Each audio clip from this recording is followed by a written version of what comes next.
bom dia para quem entrou depois. Acho que já deu, né? Não dá para esperar mais tempo não, né? Senão, então, ajuda. Vou fazer a chamada aqui rapidinho, viu? Só abre para começar, certo? Simulado foi tranquilo para todo mundo.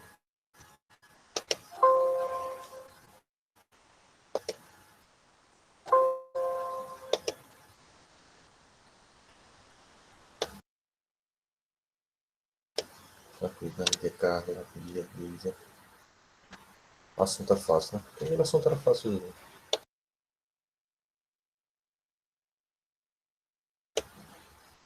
Tomara que você tenha fechado mesmo. O assunto é tranquilo.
Aí, gente, é porque tá, meu computador tá travando aqui, né?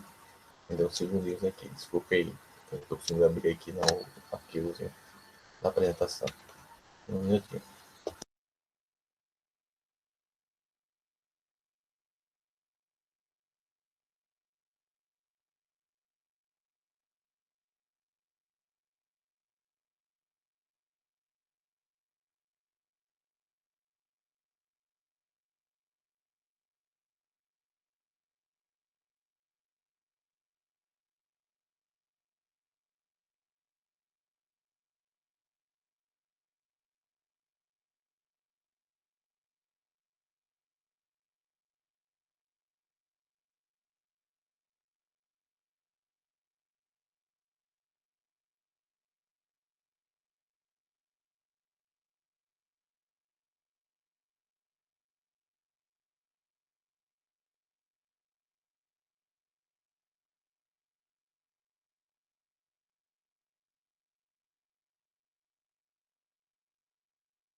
Já foi. Tá com o computador. Às vezes não tem como escorrer. Já foi. Então quer dizer que foi tranquilo para todo mundo. Simulado, né? Coisa boa.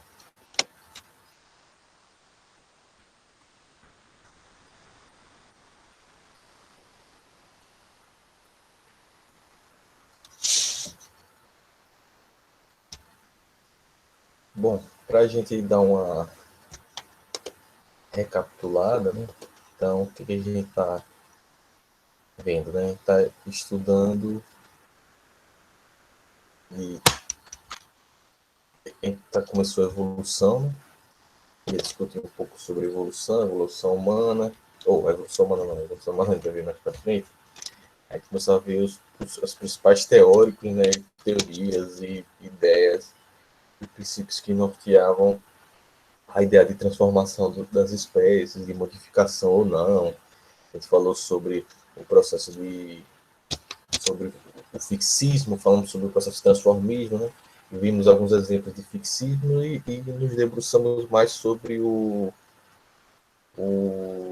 transformismo, né?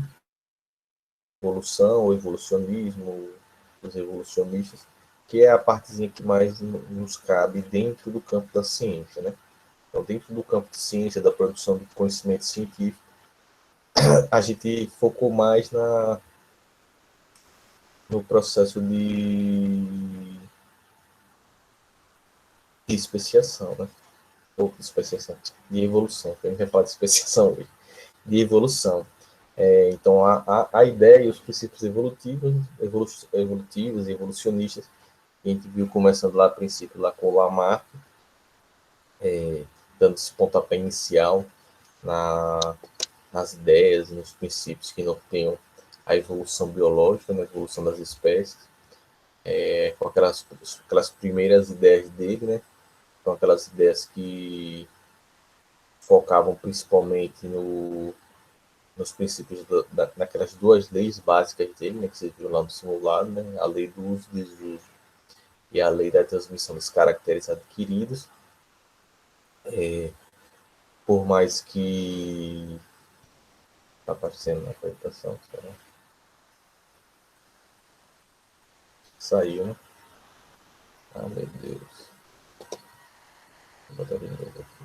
Fechou a apresentação, né? Eles não falam nada.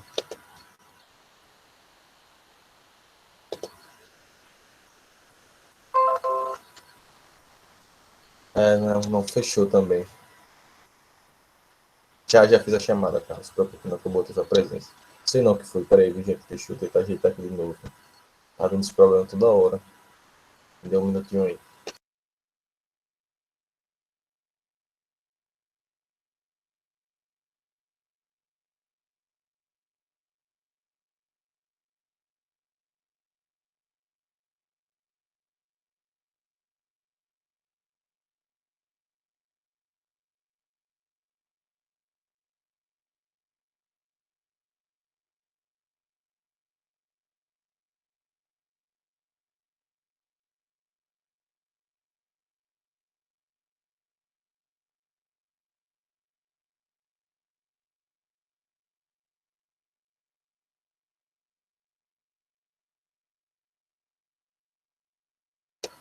Tá fechando toda hora. Eu não sei o que é que tá acontecendo. Não sei se é a internet, se é o computador. Acredito que pode ser o meu computador, que ele é bem velho, né? E ele toma controle. Acho que agora vai. Agora apareceu, né? Obrigado. Cortei areia. Cortei em casa. Peguei a máquina de barbear, fiz a barba e cortei o cabelo. Pra não ir no barbeiro. Senão, tô correndo da Covid. E é, né?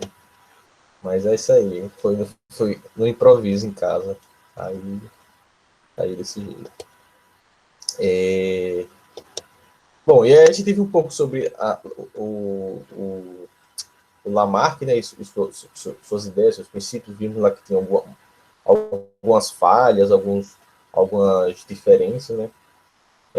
E depois a gente viu lá a teoria da seleção natural do Darwin e do Wallace, mais do Darwin por causa do que ele escreveu mais sobre isso, mas o Wallace também deu sua contribuição, que é a teoria que até hoje aceita a teoria da seleção natural, que é aceita até hoje, né? A ideia da aptidão, né, dos organismos mais aptos a sobreviver no ambiente, ou seja, aqueles organismos que têm características mais vantajosas para a adaptação, né, mais aptos, eles tendem a sobreviver e, ou seja, tendem a conseguir mais alimentos, mais energia, deixar mais descendentes, transmitir suas características para seus descendentes e tendem a sobreviver, né, que são menos aptos, ou seja, que têm menos ferramentas adaptativas para sobreviver no ambiente, eles vão conseguir menos alimento, menos energia, consequentemente eles vão deixar menos descendentes, vão passar suas características para menos descendentes, e a tendência é que aquele organismo, ele tenda a, dependendo da pressão da seleção natural, ele tende aquela espécie, aquela população entrar em extinção, né? Ou seja, ela vai, a tendência a desaparecer ao longo do tempo. Então a gente viu lá que por mais que a teoria de Darwin fosse bastante completa, né, ela tem algumas lacunas e imprecisões, não gerais, né, mas em pontos específicos. Né, o grosso da teoria, a teoria geral era bem estabelecida, mas tem alguns pontos que faltavam algumas explicações que a gente viu que foram complementadas com a... bom dia, Gabriel. Com aquilo que se chamava do neodarwinismo, né, ou a teoria a neodarwinismo, que era um nome não muito bom, né, porque confundia outros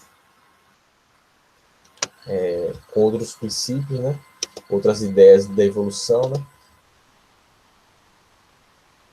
darwinismo, né, que confunde com os neodarwinistas que eram contemporâneos do próprio Darwin, justamente porque isso que a gente chama agora chama-se também de neodarwinismo, que é a teoria moderna da evolução ou a teoria sintética da evolução, né? Justamente a que é problema não preocupe não. Eu só estou dando uma recapituladazinha no assunto, porque como a gente vai continuar falando de evolução, aí eu estou dando só uma recapitulada para a gente não dar uma puxada na cabeça. Essa teoria sintética da evolução, a teoria moderna da evolução, ela vai tratar especificamente, ela vai complementar essas lacunas que foram deixadas por falta de conhecimento do próprio Darwin, do conhecimento científico na época, né? Então, como as características, os fatores que levam à expressão das características, o DNA, como essas características são transmitidas, os processos de mutação, de recombinação gênica, que podem levar a processo de formação de novas espécies, né, de surgimento de novas características, que eram justamente as lacunas que o Darwin não conseguia explicar. Ele identificava o processo de diversificação da vida, ele identificava que novas espécies surgiam, o processo de especiação, ele podia propor formas que isso poderia acontecer, mas os mecanismos biológicos que levavam a isso, ao surgimento de novas características, a diferenciação plena desses organismos em espécies diferentes, isso ele não conseguia saber, porque isso tudo era no campo da genética, do DNA, e o DNA ele foi ser descoberto, né, muito tempo depois do Darwin, né? Ou seja, que tinha essa a molécula da hereditariedade. Isso veio muito depois do Darwin, né? Muito depois de sua morte, inclusive. Então, o que chama de neodarwinismo, né, que não é um nome mais adequado, mas a teoria sintética da evolução, ou a teoria moderna a teoria moderna da evolução, é justamente pegar esses aspectos que envolvem mutações, recombinações gênicas, combinados eles com a seleção natural, para que a gente consiga explicar esses processos e mecanismos evolutivos, né? Da maneira que a gente consiga explicar de como é que esses fatores eles vão influenciar a genética, né? Por onde vai se atuar a pressão da seleção natural até a formação, até a adaptação de uma espécie, até a adaptação de um... Agora voltou de vez, né, Luiz? De uma espécie fundamental, né? Então, antes de a gente começar a falar sobre os mecanismos, alguns mecanismos evolutivos, e como eles funcionam, né?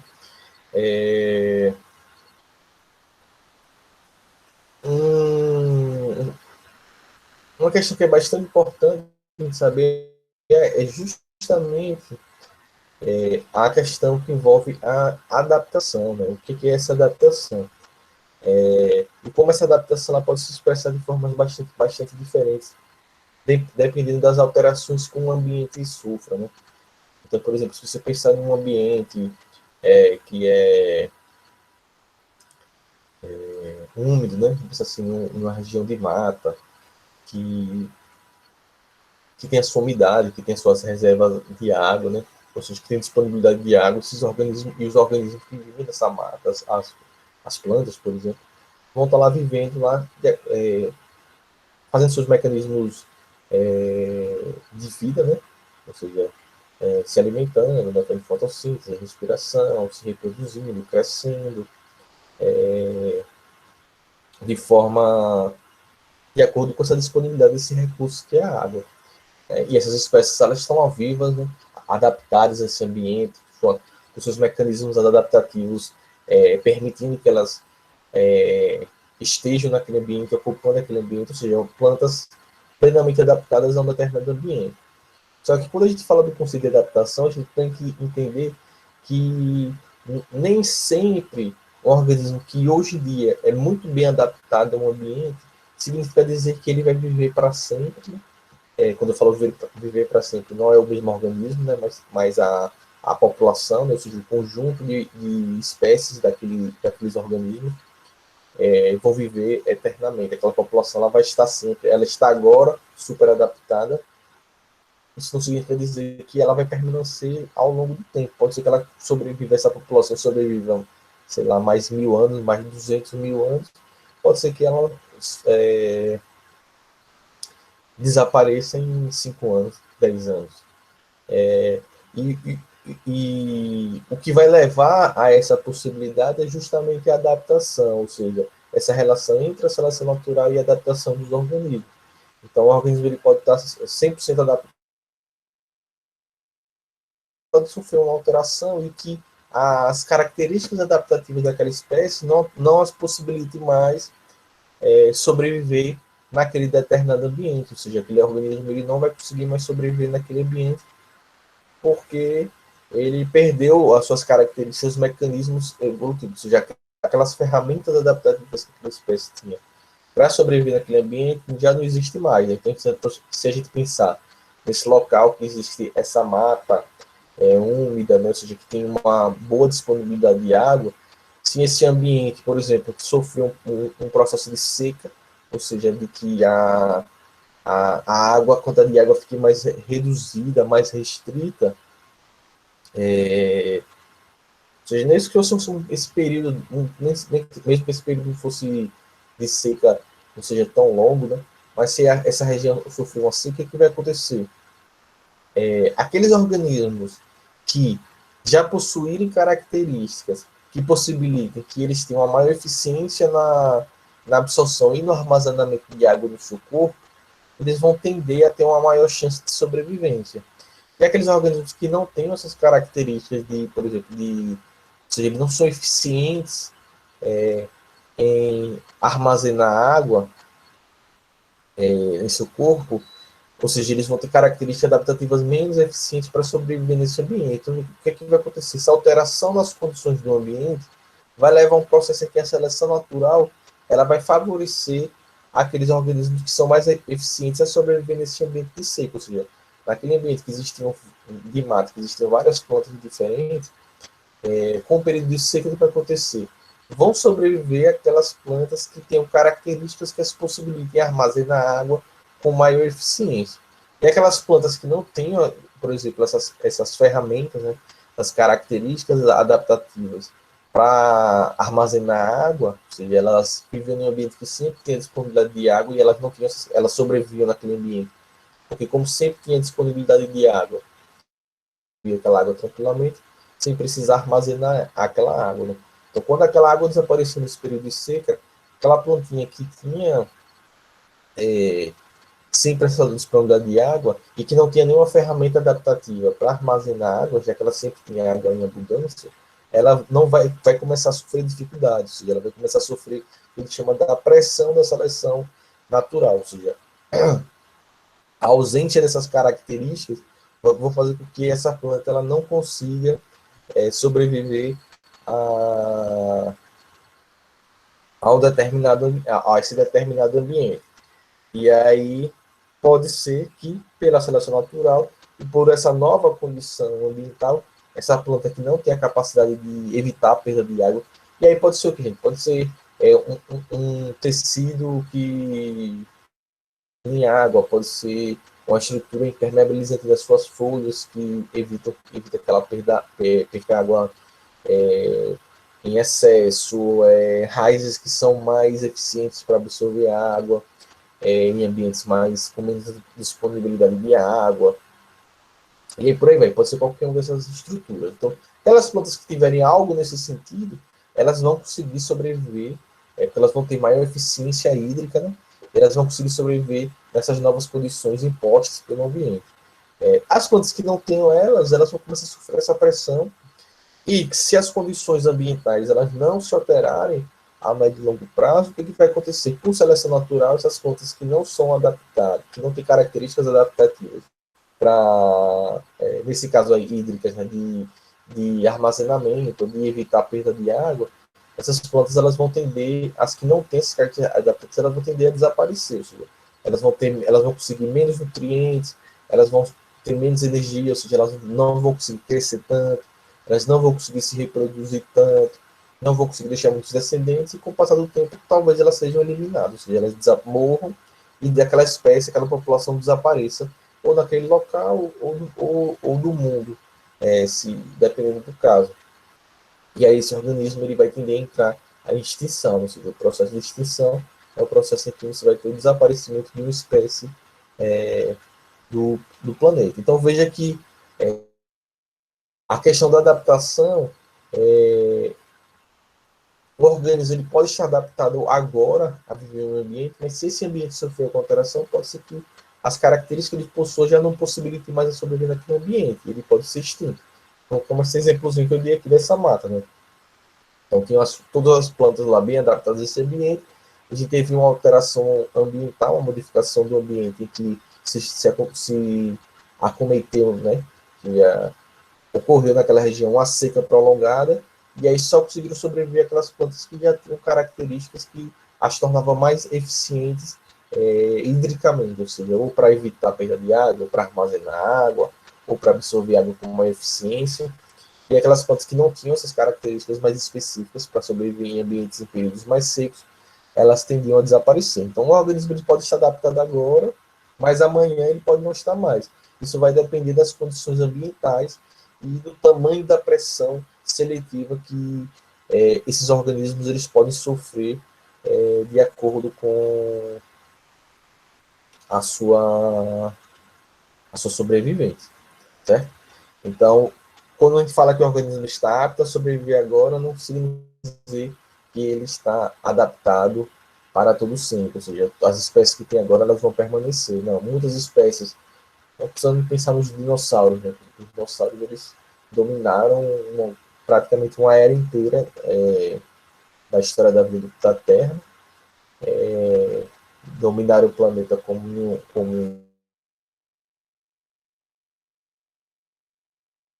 de répteis e dinossauros, né? E hoje em dia não sobrou mais nada dele, né? Só as galinhas, né? Que são os descendentes dele.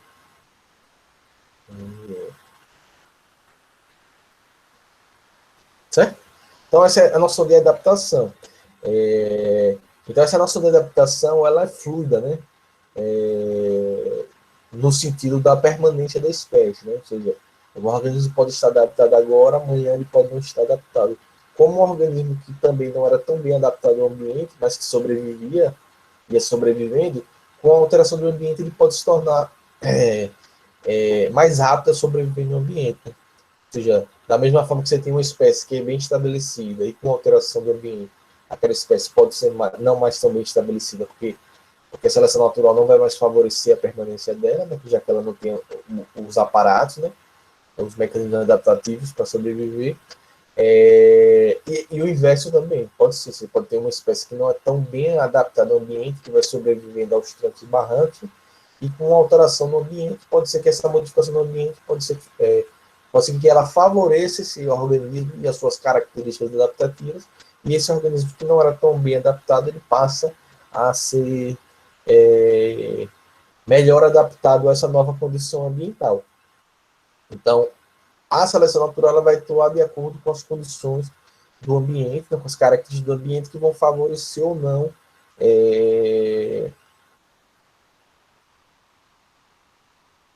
né? Então, a sobrevivência de qualquer espécie ela vai ser determinada pelas condições, ela vai ser determinada vai estar relacionada com o fato das características e de características que a espécie tenha de acordo com as condições do ambiente. Ou seja, se a espécie sobrevive ou não depende dos seus mecanismos adaptativos, das características adaptativas e dessa relação com o ambiente, que pode ser favorável em um momento, como pode ser desfavorável em um determinado outro ambiente. Né? Então, a adaptação de uma espécie, ela depende das características naturais de cada organismo, né? Das características adaptativas de cada organismo, das características que o corpo de cada organismo possui. E essas características elas podem ser vantajosas ou não. Quando elas são vantajosas, ela tende à sobrevivência de uma espécie e de uma população de organismos. Quando ela é desvantajosa, ela vai dificultar, ou seja, se aquele organismo tem características que não são vantajosas, ele vai dificultar a sua sobrevivência, o que pode indicar mais para frente o processo de extinção, ou seja, de desaparecimento do conjunto de espécies.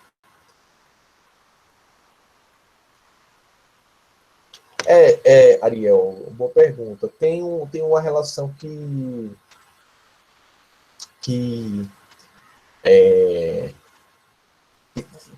existe essa relação, né? Tem alguns autores que defendem que teorizam justamente sobre isso que você perguntou. Muito bem, muito boa sua pergunta. Ambientes mais estáveis, dos seus fatores ambientais, das suas relações, eles têm uma tendência, por serem mais estáveis, né?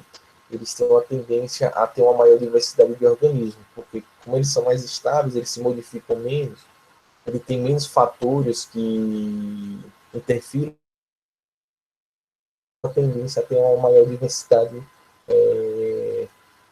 de espécies, ou seja, mais seres vivos. Não necessariamente em quantidade, né? Mas em diversidade, se você encontrar mais espécies naquela determinado local. E geralmente em ambientes que têm muitas mudanças ambientais, ou tem muita instabilidade ambiental, ou seja, esses fatores eles estão sempre se modificando, eles têm uma tendência a ter uma menor diversidade. Né?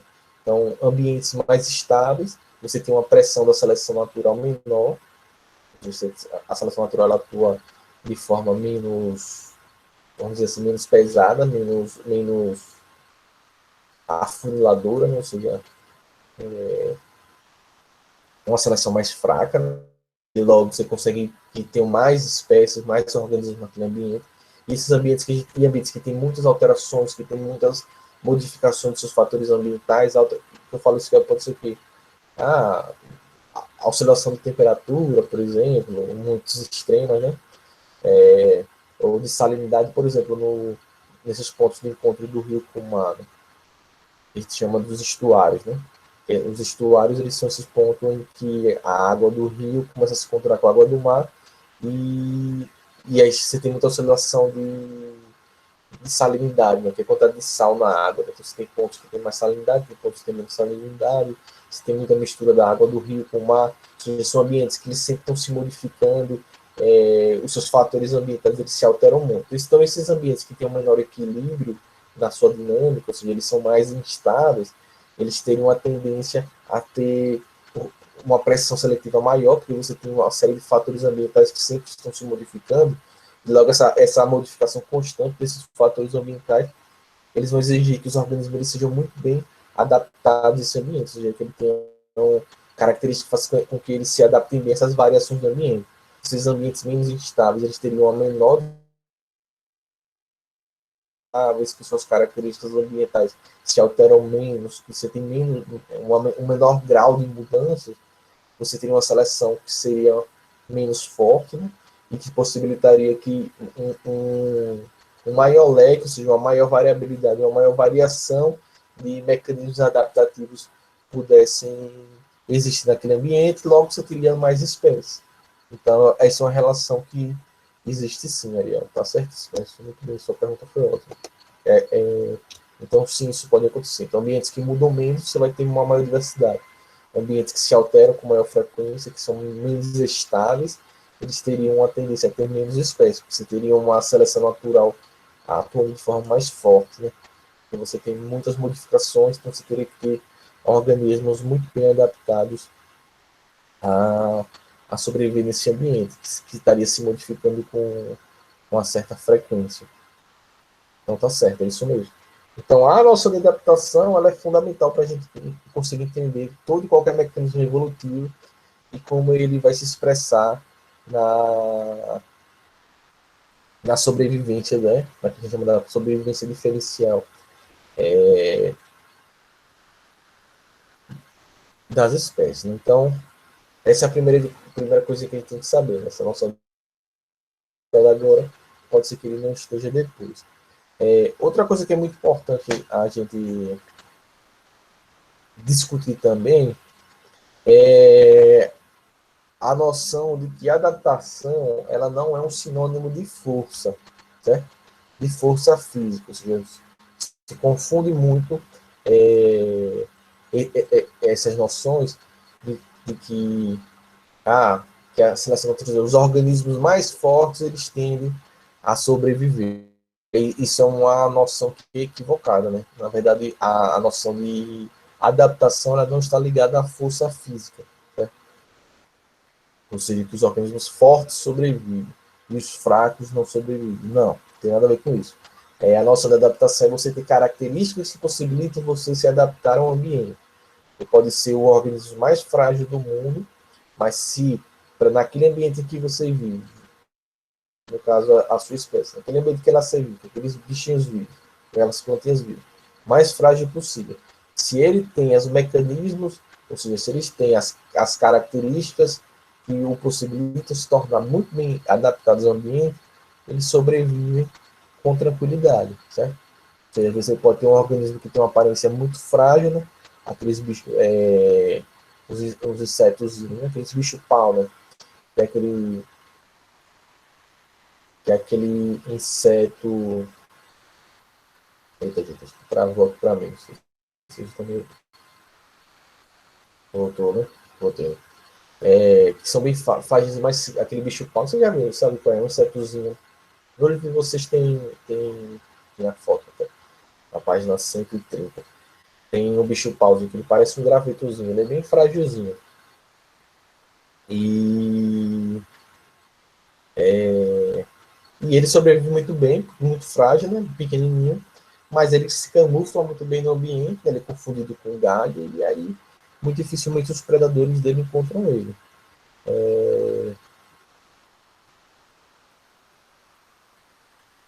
E sobrevive, né? Bactérias, né? Bactérias estão aí desde sempre, né? Mais tempo que qualquer outra espécie que a gente tem aqui, e as bactérias estão até hoje. São organismos simples, unicelulares, bem simples, mas que são extremamente eficientes na sua adaptação e sobrevivência no ambiente. Então, aí, ao longo dos milhões de anos que se passaram, desde o surgimento das primeiras bactérias, é tipo um tardigrade isso, né? Ele é bem, se você pensar, né? Ele é extremamente simples, frágil, entre aspas. Esse bichinho aí, né, que areia colocando, ele sobrevive praticamente em qualquer condição, né? O que a gente não sobreviveria, por exemplo, colocasse ele e a gente em determinadas condições ambientais, ele sobreviveria tranquilamente e a gente morreria tranquilamente também. Então, a gente precisa apagar no nosso consciente, nosso inconsciente, de que a noção de adaptação é uma noção ligada à força física, não tem nada a ver com força. Né? Você pega o tubarão branco, que seria um dos animais mais fortes que existem. Né? Você pega ele, joga ele no meio, tira ele da água, joga ele no chão, na rua, ele morre, né? Ele é muito eficiente na sua adaptação no modo de vida aquático, em oceanos, né, bem criado salgado, né? Mas se você jogar ele e tirar ele da água, ele morre. Rapidinho, né? Então, adaptação ele não é um sinônimo de força, certo? Não são os organismos mais fortes que sobrevivem. São os organismos que são melhor adaptados. São os organismos que têm características que favoreçam a sobrevivência em um determinado ambiente. E aí ele vai ter mais chance de sobreviver, de deixar de se reproduzir, deixar mais descendentes, passar suas características e garantir a continuidade da sua espécie e da sua população, certo? E o contrário também, né? Aqueles organismos que não têm características de sobreviver, eles não vão se adaptar bem, eles não vão encontrar abrigo com facilidade, eles não vão conseguir se alimentar de forma eficiente, eles vão ter menos energia, eles vão se reproduzir em menor quantidade, vão deixar menos descendentes, vão passar cada vez menos suas características, e uma tendência a se persistir é a extinção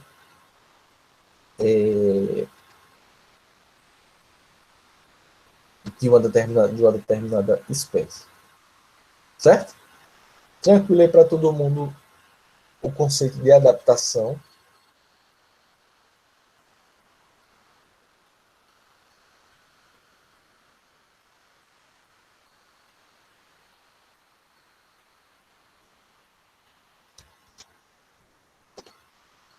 Beleza, né? Tranquilo, né? Bom, ótimo. Bom, então cada população população, o que é uma população? População é um conjunto de organismos da mesma espécie. Né? Então toda a população e todos os organismos, a gente vai ter um conjunto gênico, né? de cada uma das populações que existem, de qualquer, seja de bactérias, de plantas, de cachorro, de cavalo, de zebra e urubu, cada população tem um conjunto gênico. Né? O conjunto gênico é o total de genes de uma determinada espécie. Né? Então, a gente vai ter os genes, lá, os nossos, sei lá, 30 mil genes da espécie humana que vão determinar as características, que vão nos tornar semelhantes entre si, né? Que vão dar unidade à nossa espécie, os organismos como uma espécie. E existe uma série de mecanismos evolutivos que podem levar a alterações nesse conjunto genético, ou nesse conjunto gênico. Né? Então, o conjunto gênico seriam todas os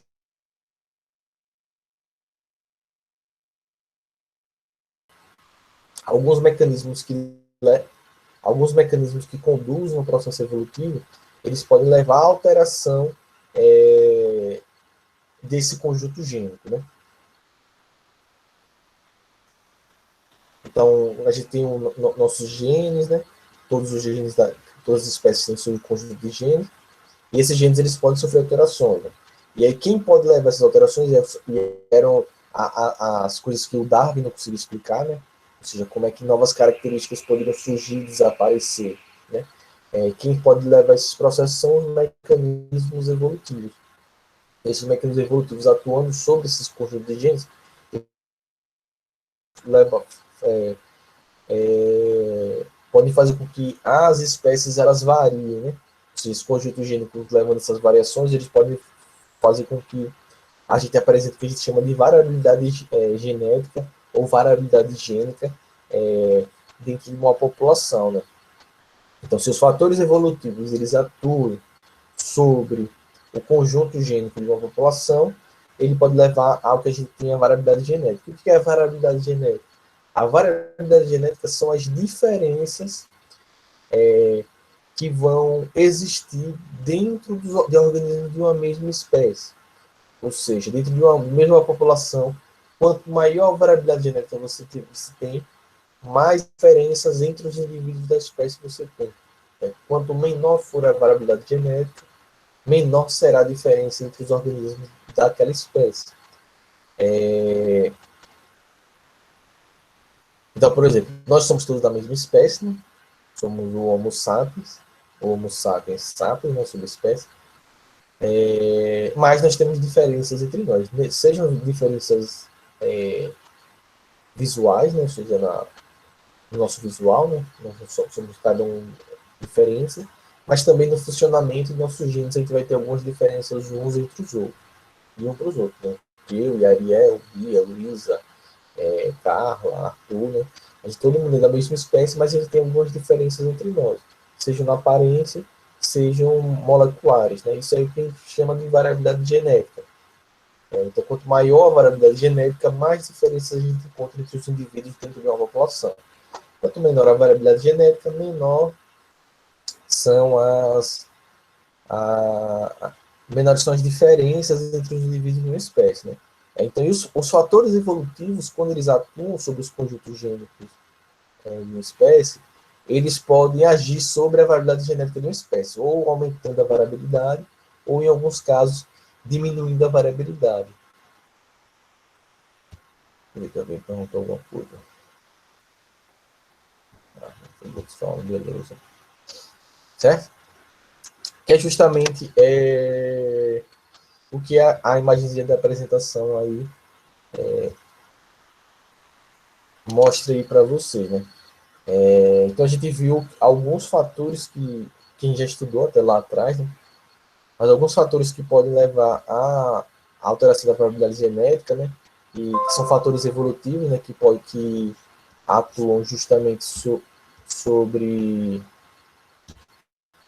o surgimento e desaparecimento de características que a gente já tinha estudado lá atrás, que é essa ideia aqui que a gente tem que dar das mutações e recombinação gênica, que são os fatores que foram adicionados pela teoria moderna da evolução, né, à evolução, que podem levar à variabilidade genética. Né? Então, como a gente já viu lá atrás, lembrando as mutações, né, O que é uma mutação? A mutação é toda alteração, toda e qualquer alteração que pode acontecer no material genético, ou seja, no DNA de uma espécie. Né? As mutações, elas são um dos principais fatores, né? Uma das principais fontes, né? Os principais fatores que levam ao surgimento de variabilidade genética, né? Ou seja, porque as mutações elas podem induzir o surgimento de novas características, logo ela pode fazer que você tenha um aumento de variabilidade genética. Então as mutações que elas ocorrem, elas podem levar à variabilidade. Uma coisa que é importante salientar quando a gente fala de mutação é que as mutações elas acontecem ao acaso, ou seja, de forma aleatória. O que isso quer dizer com isso? Eu quero dizer com isso. As mutações elas não acontecem para o organismo se adaptar ao ambiente, certo? Ou seja, tipo, a mutação não é o organismo está sofrendo uma pressão de seleção natural, ou o corpo dele sofre uma mutação por isso, para que ele consiga se adaptar. Não, isso é uma noção lamarckista. Né? As mutações elas acontecem ao acaso, elas acontecem de forma aleatória. Certo? Então, sempre vão estar acontecendo mutações nos indivíduos das populações, seja, alterações do material genético. Essas mutações elas podem levar ao surgimento de uma característica favorável, ela pode levar ao surgimento de uma característica nula, que não faça diferença na vida do organismo, como ela pode levar ao surgimento de uma característica negativa, que pode dificultar a vida de um determinado, a vida e a sobrevivência de um determinado indivíduo. O que acontece é que a seleção natural ela tem uma tendência a favorecer as mutações que levam a características que levam a características positivas, ou seja, que levam a características que aumentem a chance de sobrevivência dos organismos no ambiente. Então, essas mutações que são positivas, elas têm uma tendência a serem mantidas na população, ou seja, no conjunto de genes da população, pela seleção natural, certo?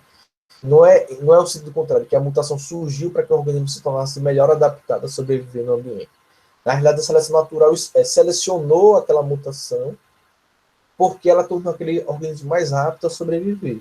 Da mesma forma que a seleção natural eliminou aqueles organismos que sofreram mutações e que desenvolveram características que dificultavam a sua sobrevivência no ambiente, ou seja, que dificultavam a sua manutenção no ambiente, a sua sobrevivência. Né? Então, a seleção natural, ela seleciona mutações positivas, né?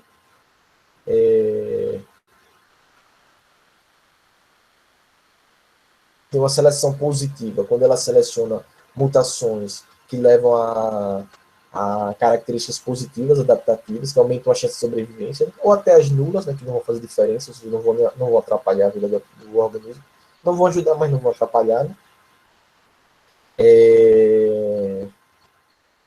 Então, as mutações que favorecem os organismos são mantidas, né? A gente chama de seleção positiva.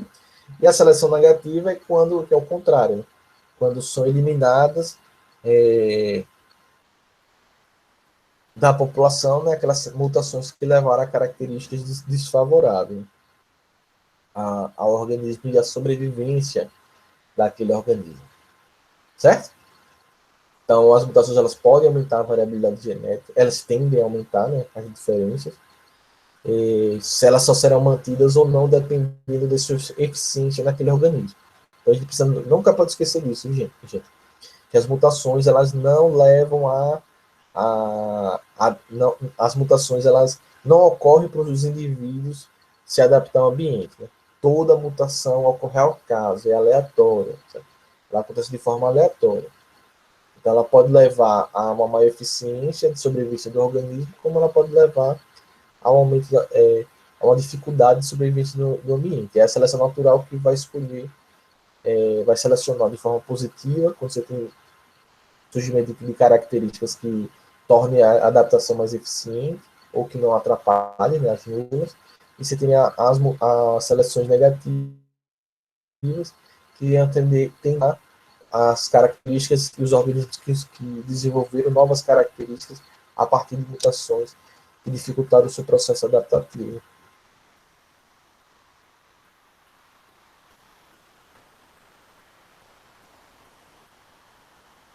A força, né?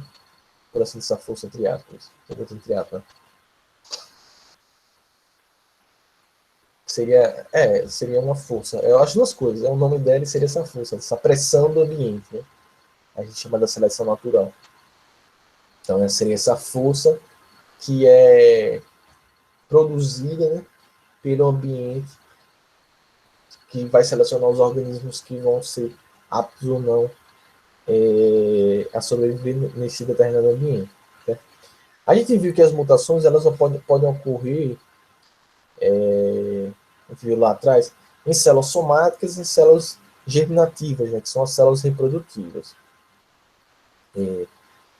Todas as vezes que uma mutação ela ocorrer em uma célula somática, que não é uma célula reprodutiva, ela nunca pode ser transmitida para seus descendentes. Né? Então, essas mutações que acontecem nas células somáticas, elas não interessam a evolução, por assim dizer. Por quê? Porque se elas acontecem em células somáticas, célula da pele, do cérebro, do coração, ela não tem como ser passada para seus descendentes. Então, é uma mutação que vai ficar restrita naquele indivíduo.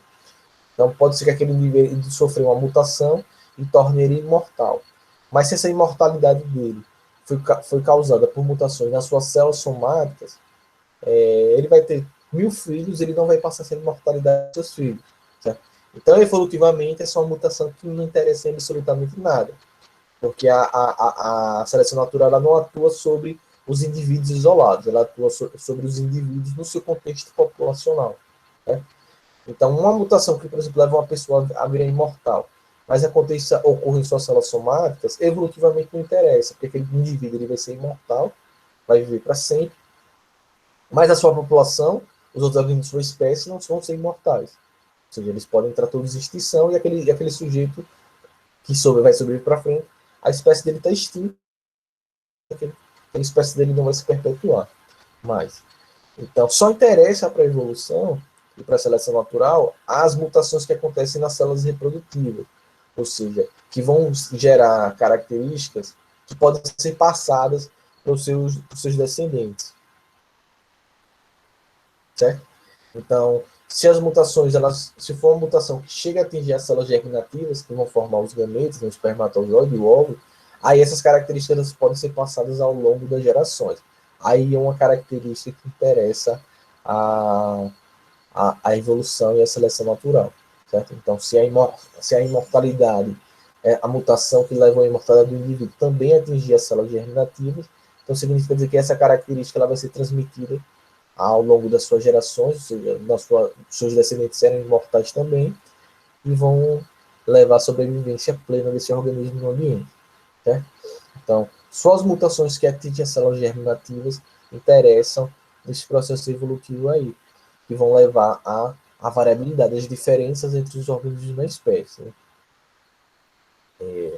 E as mutações, elas são tão fortes, e como eu falei, são os principais fatores, né, que levam à variabilidade, porque as mutações elas podem levar ao surgimento de novos genes.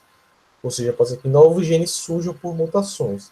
O que é diferente desse outro fator aqui que eu estou apresentando aqui para vocês, que é e que a gente já falou também, invariavelmente, que é a recombinação gênica. A recombinação gênica, ela não leva ao surgimento de novas mutações. Mas é muito importante porque a recombinação gênica, ela leva também, assim como a mutação leva a variabilidade, só que a mutação ela pode levar pelo surgimento de novos genes, que podem levar a novas características. A recombinação gênica, ela só recombina os genes que já existem nos cromossomos, no DNA dos indivíduos, ou seja, ela rearranja os genes. E esse processo de rearranjamento que existe, pode levar a algumas diferenças, ou seja, pode aumentar a variabilidade genética, ou seja, pode aumentar as diferenças entre os indivíduos de uma mesma espécie. Então, enquanto as mutações elas podem levar ao aumento da variabilidade genética, o surgimento de novos genes, a recombinação ela vem por um outro caminho. Né? Ela vai rearranjando os genes daquele indivíduo, recombinando aqueles genes, fazendo que a gente tenha um aumento de variabilidade, ou seja, entre os indivíduos do espécie. E esse processo de recombinação gênica ele acontece justamente no processo de formação dos gametas, ou seja, do espermatozoide e do óvulo. Então, esse processo que também tem um outro nome, né, que a gente chama de crossing over, que é a recombinação, ela acontece nesse processo de formação dos gametas. Então, é por isso que, por exemplo, filhos de... Não só por isso, mas também é por isso que, por exemplo, vamos pegar e já pegar o exemplo clássico, né, da sala, que é Luísa e Mia. Elas são irmãs. Vão ser diferentes. Então, quem tem irmão, por exemplo, Arthur e Cauã. Arthur e Cauã, eles se parecem. E Camila, né? Eles se parecem, mas eles não são idênticos. Camila é a irmã de Arthur, não sei se vocês sabem quem é. Mas Cauã, acho que quase todo mundo sabe quem é, né? Que é o irmão mais novo de Arthur, né? Então, eles se parecem, só que eles não são idênticos. Eles não são xerox uns dos outros, são cópias. Por quê? Porque os gametas, esse processo de recombinação gênica, né, que acontece na formação dos gametas, eles vão fazer que novas combinações vão existindo e, consequentemente, essas novas combinações elas vão levando a surgimento de diferenças entre os indivíduos. Né? Então, essas diferenças vão se formando a partir daí. Então, ou seja, aumenta as diferenças entre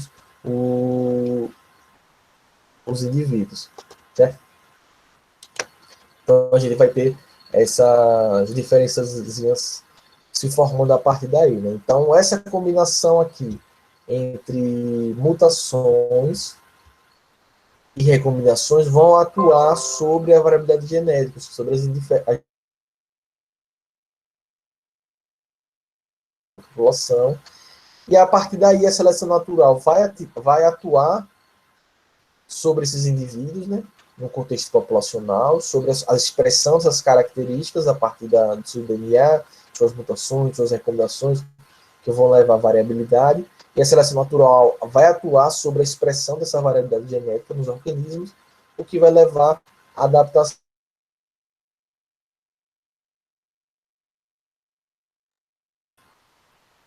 Beleza, gente? Deu para entender esses primeiros fatores, mecanismos evolutivos aí? A mutação, a recombinação gênica, o que é variabilidade gênica. Deu para captar isso?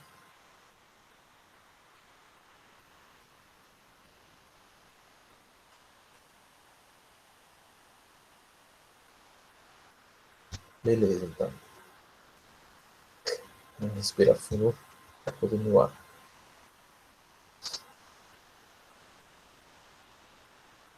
Total. E eu tirei aí, gente, rapidinho agora. Eu não tô conseguindo. Tá travando aqui quando ficou passando de um pro outro. Aí, infelizmente, eu tenho que abrir e fechar. Pra gente conseguir ver.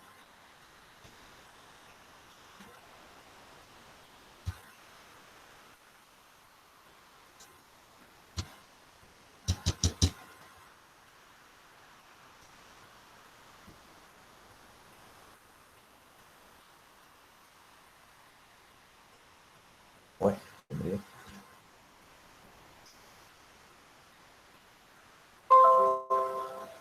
Agora.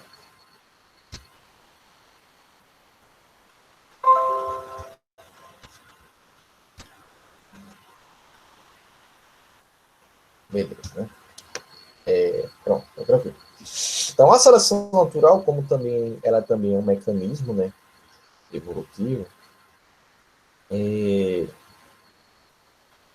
então, o que seria essa força, né, que Ariel falou aí, que seria a seleção natural, né? A seleção natural, ela seria essa força, né? Na verdade, ela é definida como um conjunto de fatores ambientais, né? Que atuam nas populações. Professor, o que são esses conjuntos de fatores ambientais? Pode ser pouco de tudo, temperatura, salinidade, sei lá, disponibilidade de algum nutriente no solo, vento, insolação, ou seja, esse conjunto de fatores ambientais que vão estar atuando nas populações, né? Tanto no sentido positivo, ou seja, favorecendo a sobrevivência diferencial dos e, e sua capacidade reprodutiva diferencial, né? Ou seja, que eles consigam tanto favorecendo os organismos que tem características adaptativas para sobreviver, como de forma negativa, né? Favorecendo o que a gente chama da mortalidade diferencial dos organismos, ou seja, aqueles organismos que não têm características adaptativas, eles vão tender a ir desaparecendo aos poucos, né? De forma às vezes mais rápida e às vezes de forma mais lenta, que pode levar à extinção dessa espécie, né? Bom, a seleção natural, ela favorece a sobrevivência dos organismos que têm alguma característica, né, que torna apto ou não a sobreviver,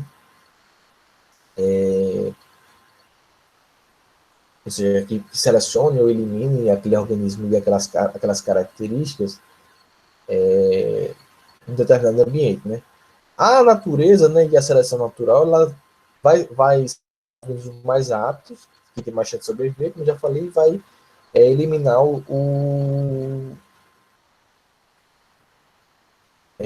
os que têm menor chance de sobrevivência. Né? A seleção natural está agindo sempre de forma constante. Ela sempre está atuando. A diferença é que a gente consegue observar, geralmente, a atuação da seleção natural quando ela tem uma tendência a ser uma seleção que a gente chama de uma seleção forte, ou seja, uma seleção que exerce uma pressão maior sobre os organismos do que quando a gente tem uma seleção fraca, ou seja, uma seleção que ela impõe uma pressão menor nos organismos.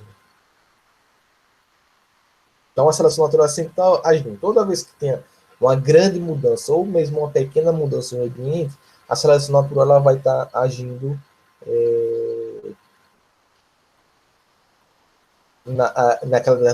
naquele determinado ambiente, naquele conjunto de organismos, que pode levar a fazer com que uma espécie desapareça completamente do ambiente. Né? Ou mesmo pode levar à diminuição de uma população, mesmo que ela não entre em extinção, mas a seleção natural ela pode levar com que uma população diminua, ela pode levar com uma população vá diminuindo até desaparecer, ela pode fazer com que uma população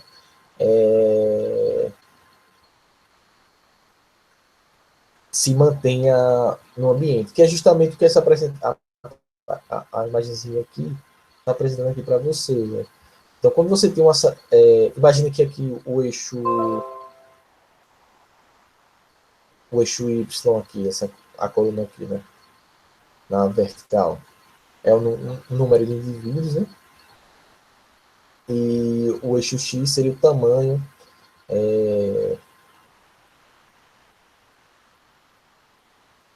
vamos supor, se a característica é tamanho, por exemplo. Então aqui a gente tem essa curvazinha aqui normal da distribuição dos organismos, né? E uma seleção natural forte, ela faz o quê? Ela aperta, né? Ela diminui a variabilidade genética, ou seja, então vamos supor que seria o número de indivíduos por a característica tamanho do indivíduo, né? Então uma seleção natural forte, por exemplo, nesse caso aqui, ela diminui a variabilidade, ou seja, você vai ter muitos indivíduos com tamanho intermediário, mas você vai ter poucos indivíduos grandes e poucos indivíduos pequenos, né? Ou seja, uma seleção natural, quando ela atua de forma forte, ela vai fazer com que aquela característica ela se torne mais específica, ou seja, as diferenças entre os organismos diminuem, ou seja, a variabilidade entre eles diminui. Então, por exemplo, se for a característica é tamanho, então ela vai favorecer os indivíduos com tamanho intermediário e os grandes e pequenos organismos teriam poucos indivíduos, certo? Então, quando você tem uma atuação forte da seleção natural, ela vai restringir a variabilidade genética, ou seja, ela diminui a variabilidade genética,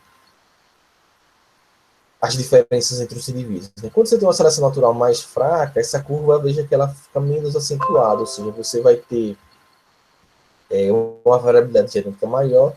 Por quê? Porque você vai ter indivíduos, a quantidade de indivíduos se distribui pelos vários tamanhos, ou seja, você vai ter uma maior quantidade de indivíduos intermediários, mas veja que essa curva é mais acentuada, ou seja, você vai ter indivíduos menores sobrevivendo em maior quantidade, você vai ter indivíduos maiores sobrevivendo em maior quantidade do que em relação aqui. Então, aqui, veja aqui em cima, quando você tem uma seleção forte, a variabilidade genética diminui, ou seja, aqueles organismos mais específicos vão sobreviver ao ambiente, porque você tem uma seleção que está exercendo uma forte pressão sobre aquele ambiente. Quando você tem uma seleção natural mais fraca, você vê que a variabilidade genética aumenta, ou seja, você vai ter uma maior distribuição de organismos ao longo, ou seja, mais organismos diferentes. Então, nesse caso, se fosse o tamanho do corpo, uma seleção natural forte, você vai ter muitos indivíduos de tamanho intermediário e poucos, nesse caso, desse exemplo aí, e poucos ou quase nenhum grandes e pequenos. Com a seleção natural fraca, por mais que você ainda tenha mais indivíduos intermediários, mas você veja que esse arranjo é muito maior, ou seja, essa variabilidade é muito maior. Então você já tem indivíduos pequenos em uma maior quantidade, e aí você vai aumentando um pouco, ou seja, pequenos, médios, médios grandes, e grandes se distribuindo quase que uniformemente, ou seja, em uma maior quantidade. Então, dependendo da pressão da seleção natural, você vai ter um aumento ou diminuição da variabilidade genética. Então, ambiente que você tem uma forte pressão ambiental, você diminui a variabilidade genética, ou seja, você vai ter indivíduos mais semelhantes entre si naquela população, que são os que são melhor adaptados a sobreviver. Quando você tem uma seleção natural que você tem uma pressão mais fraca, ou uma pressão menor, uma seleção natural fraca, você vai ter uma variabilidade genética maior, ou seja, você já vai encontrar indivíduos mais variados naquele ambiente. Porque já que a pressão natural é mais fraca, ou seja, organismos que não são tão bem adaptados a sobreviver àquele ambiente, que têm características mais intermediárias à aptidão à sobrevivência, eles vão conseguir existir porque a pressão é menor nesse ambiente. Então, dependendo do tipo de força da seleção natural, você vai ter essas diferenças. Ambientes que têm uma seleção mais forte, você tem uma menor variabilidade genética, ou seja, uma menor diferença entre indivíduos, e ambientes que têm uma seleção mais fraca, você tem uma maior variabilidade, ou seja, uma maior diferença entre os indivíduos. Ou seja, o ambiente em que a seleção é mais fraca, você consegue ter um arranjo maior para a sobrevivência dos organismos, certo? Os organismos conseguem sobreviver com uma maior facilidade, por assim dizer, ou com uma maior tranquilidade, certo? Beleza até aí?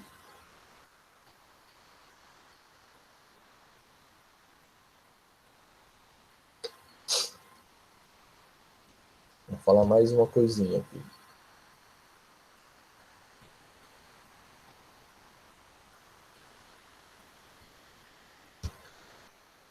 A seleção natural, ela pode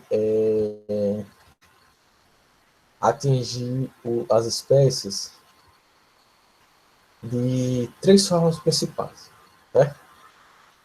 É que eu vou botar agora para vocês. Pronto.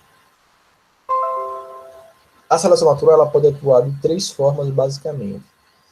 Além de ser uma seleção forte ou fraca, que vai implicar na aumento ou diminuição da variabilidade, a seleção natural ela também pode implicar em formas diferentes, que também vai ser de acordo com a força da seleção natural. Tá? E são essas três maneiras que tem aqui. Então, a gente tem aqui uma população original, seguindo essa curva normal de distribuição. Professor, o que é a curva normal? Essa curvazinha aqui, vocês já aprenderam em matemática, de curva normal. Essa curva aqui em formato de sino, né? Você tem mais representantes intermediários e menos representantes extremos. Né? Nesse caso aqui é o pelinho, da cor do pelinho do rato. Né? Tá aqui os chips da frequência nos indivíduos, né? E aqui a tonalidade do pelinho. Né? Então aqui mais próximo do eixo zero tem os ratinhos, os camundongozinhos de pelinho mais claro, e você vê que a tendência vai ser aqui no meio os marronzinhos, até ficar um marrom mais escuro. Né? A seleção natural ela pode atuar de três formas diferentes aqui também, né? Para a seleção dessa característica aí seria a cor do pelo do ratinho. Né? Ela pode atuar no que a gente chama de uma seleção do tipo estabilizadora.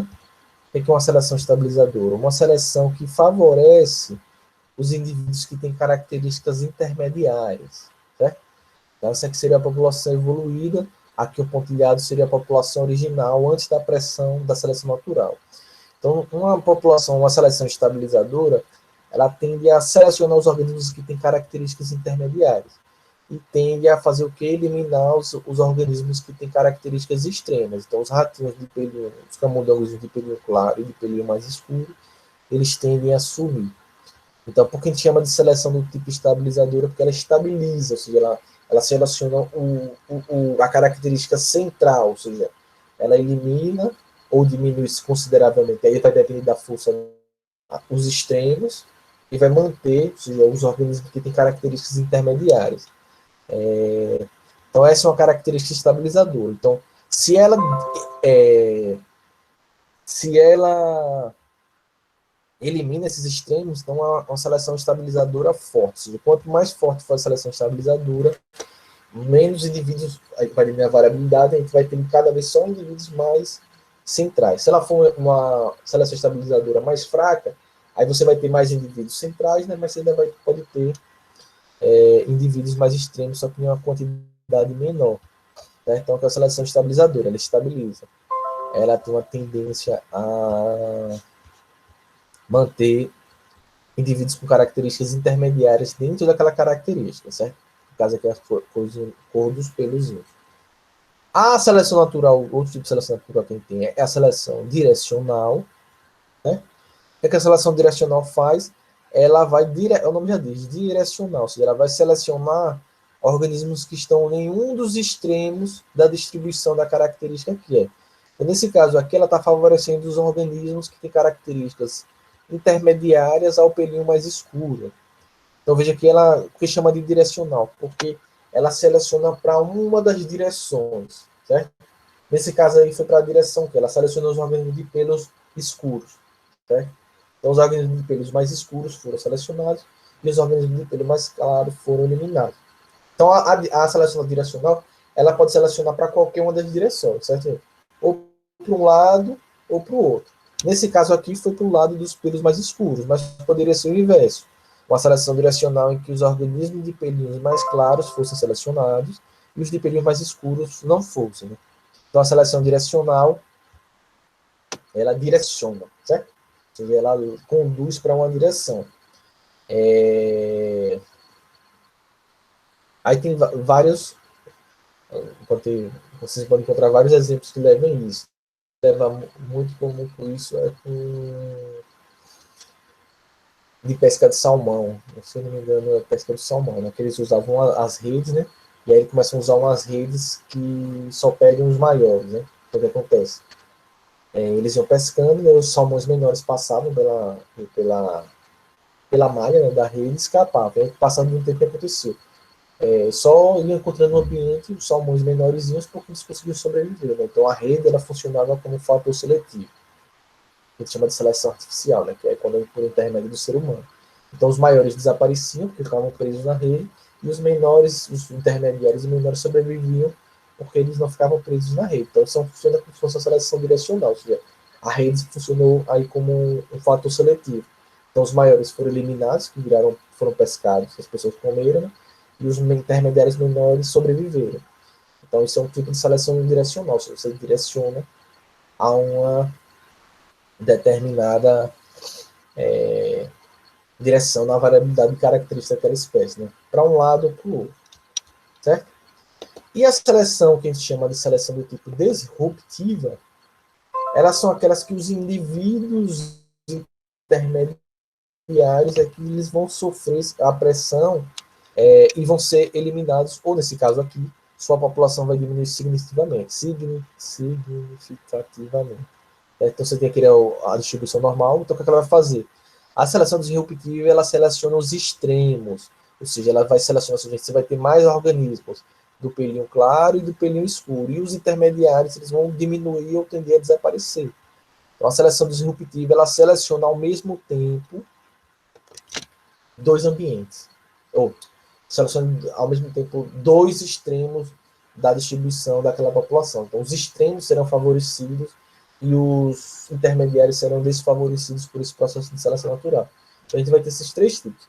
Seleção estabilizadora, que geralmente acontece em ambientes mais estáveis, né? Por isso o nome de estabilizadora. Ela vai manter praticamente essa distribuição normal, vai favorecer os organismos com características intermediárias.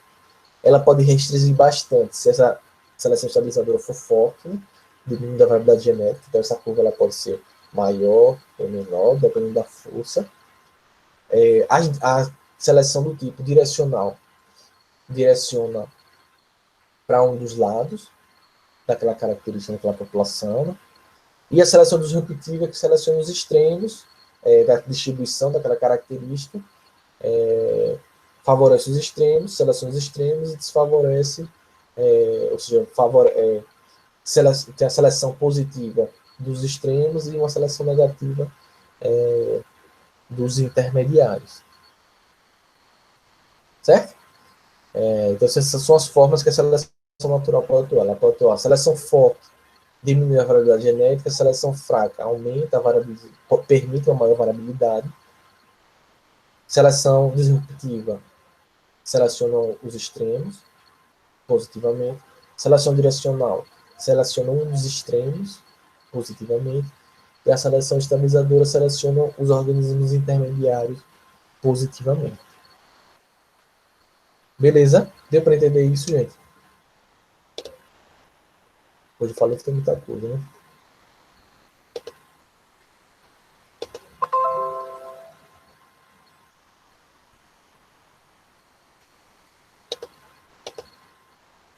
Tinha mais um bocado de coisa para falar, mas eu vou falar.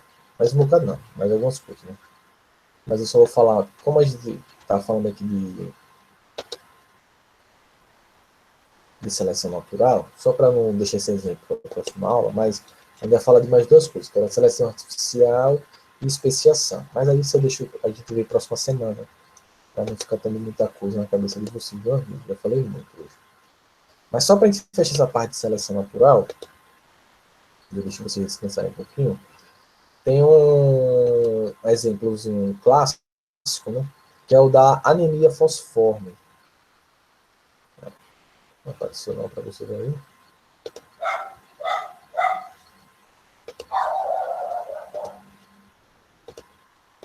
Agora vai. Que é o da anemia falciforme. Né? Esse é um caso clássicozinho considerando questões de seleção natural na espécie humana. Que é a anemia falciforme. A anemia falciforme é causada por uma condição genética em que a gente tem aqui uma hemácia normal, que não tem anemia falciforme, a hemácia normal aqui, né? A hemácia é o glóbulo vermelho do sangue, né? Que transporta oxigênio. Quem tem a anemia falciforme, a hemácia fica em formato de foice. E aí transporta oxigênio por conta da eficiência. E a pessoa vai ter um determinado, um certo grau de anemia, por assim dizer. E o que acontece aí, esse é um caso clássico de seleção natural no espécie humana, porque a anemia falciforme ela é transmitida geneticamente pelos indivíduos, e a gente tem em algumas regiões no mundo, principalmente em alguns países de África, né, alguns países africanos, você tem uma grande incidência de pessoas que têm anemia falciforme, tem muitas pessoas que têm essa condição, claro, dessa anemia. Nessas pessoas, nessas populações, na África, assim como na região amazônica aqui, mas lá em vários países da África, você tem uma grande incidência da doença que é a malária, né? A malária é causada por um protozoário, né, que é um plasmóide, transmitido a partir de um mosquitozinho, que é o mosquito Anopheles. E esse parasita, né, o plasmóide, ele causa essa doença que é a malária, ele justamente ele invade as células, os glóbulos vermelhos, né? Além de algumas células do fígado, ele se reproduz dentro da hemácia, e quando ele sai, ele explode a hemácia, né?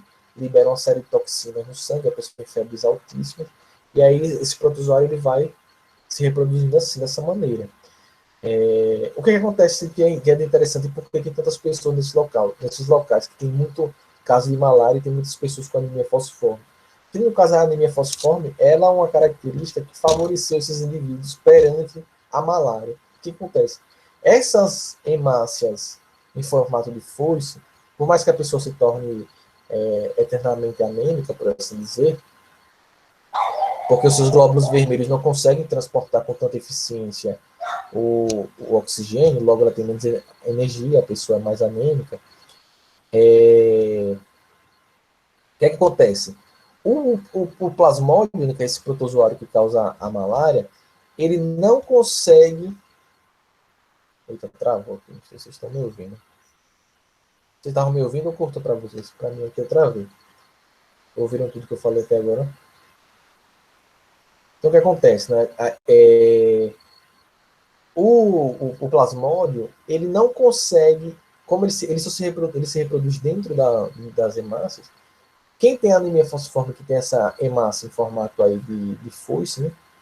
Por isso que chama de falciforme, o protozoário ele não consegue entrar nessa hemácia para se reproduzir. Então, as pessoas que têm anemia falciforme, elas são imunes.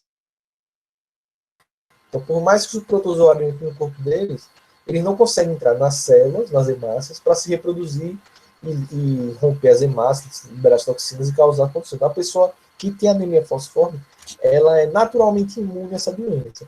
Então, por que você tem muitas pessoas com essa anemia? Porque isso aconteceu como processo. A malária ela atua no processo de seleção desses organismos. Ou seja, as pessoas que não tinham anemia falciforme, geralmente nesses países muito pobres, né, que não tinham assistência à saúde adequada, muitas dessas pessoas, as pessoas que não tinham anemia, que tinham as hemácias normais, acabavam pegando uma. E, e as pessoas que tinham anemia falciforme, elas eram imunes à malária. Então, o que acontecia nessas populações? Porque hoje em dia tem tantas pessoas nas populações que têm anemia falciforme. Isso aconteceu como processo de seleção natural. Ou seja, a malária foi matando as pessoas que tinham hemácias normais, que não tinham anemia falciforme. Logo, essas pessoas iam morrendo. As que sobreviviam iam passando suas características para os seus filhos. Né? Mas como sobreviviam mais pessoas por serem imunes à malária, ou seja, pessoas com anemia falciforme, então, dentro daquela população, começou a surgir mais pessoas com anemia falciforme do que pessoas sem anemia falciforme. Porque as pessoas com anemia falciforme sobreviviam à malária, não acontecia nada com elas imunes, né? Porque o protozoário não conseguia completar o seu ciclo dentro do corpo das pessoas. E as pessoas que eram normais, ou seja, que não tinham anemia falciforme, acabavam morrendo por causa da malária. Né? Então é por isso que hoje em dia tem muitas pessoas nessas regiões que têm anemia falciforme, porque esse processo, a malária funcionou como uma ferramenta da seleção natural. Ou seja, favorecer as pessoas que têm anemia falciforme, selecionou elas positivamente e selecionou negativamente as pessoas que tinham as hemácias normais. Então, que é um exemplo como a seleção natural atua aqui nesse sentido, certo? Ou seja, aqui atua como se fosse uma seleção direcional. Né? Ela foi selecionando o extremo, apesar de que só tinha dois lados, não tem ninguém intermediário nesse caso. Mas como você diminui de um lado e favorece o outro, apesar de aí não ser uma característica gradativa, né? Não é hemácia, só são dois tipos, né? Nesse caso. Só que uma foi desaparecer e a outra permaneceu. Né? Uma curva ali para o extremo, uma seleção direcional, anemia falciforme. Deu para entender, gente?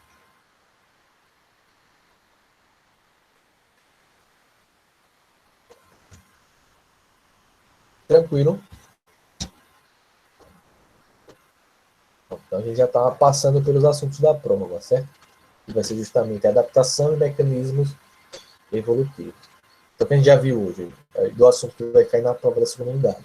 Já falamos, vimos adaptação e começamos a ver os mecanismos evolutivos. Vimos recomendação gênica, variabilidade gênica, seleção natural, forte, fraca, seleção disruptiva, direcional, estabilizadora, certo? O que é que falta?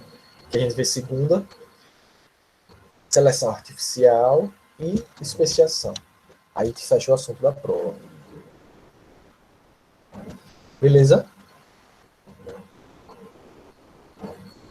Alguém tem alguma dúvida? Quer perguntar alguma coisa?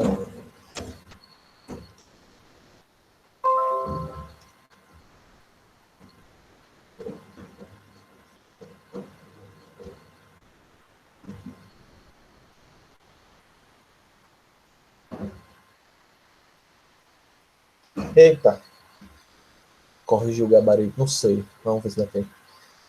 Eu não corrigi, gente, é porque agora vai ser muito apertado, né? Porque, se eu não me engano, a prova já é daqui a 15 dias. Eu acho que é dia 14 a prova. Então, aí eu não corrigi porque senão ele ia perder muito tempo, ele não vai conseguir ver o assunto, entendeu? Por exemplo, não consigo fazer isso. Química e física, por exemplo. Quinta é feriado, ele não vai ter aula de física, nenhuma aula de química. Então vai ficar muito apertado.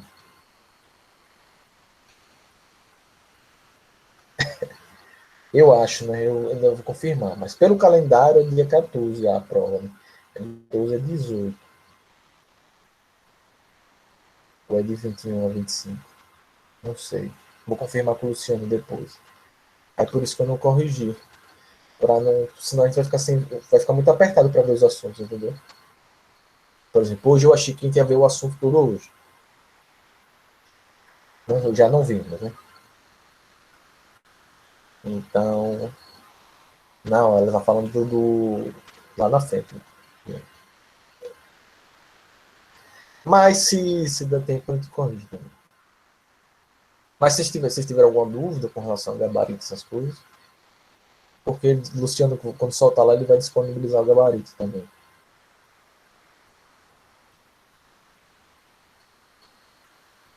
Se eu fosse corrigir o simulado, a gente não, o assunto vai ficar muito apertado para a gente conseguir ver o assunto e tentar revisar. Né?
Tchau, gente. Até quarta na aula de química.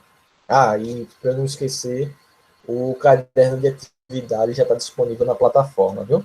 Caderno de atividade da segunda unidade. Já